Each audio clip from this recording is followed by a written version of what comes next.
Warga Kelurahan Lawang Kidul, Kecamatan Ilir Timur 2 Palembang maupun pengemudi kendaraan yang melintas di Jembatan Musi 4 dibuat geger dengan insiden kebakaran yang melahap satu unit rumah berbahan kayu.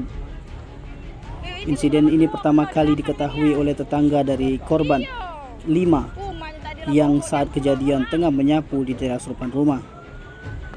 Sontak saat melihat peristiwa tersebut, Lina langsung berteriak histeris berupaya memberitahu pemilik rumah dan warga sekitar.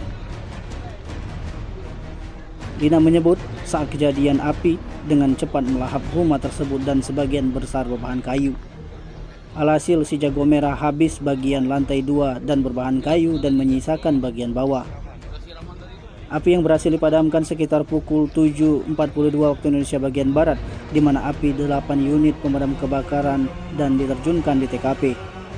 Dugaan warga sekitar menyebut insiden kebakaran itu melahap satu unit rumah yang dihuni 13 orang itu berasal dari korsleting listrik. Tim Liputan Sumsel Update TV melaporkan.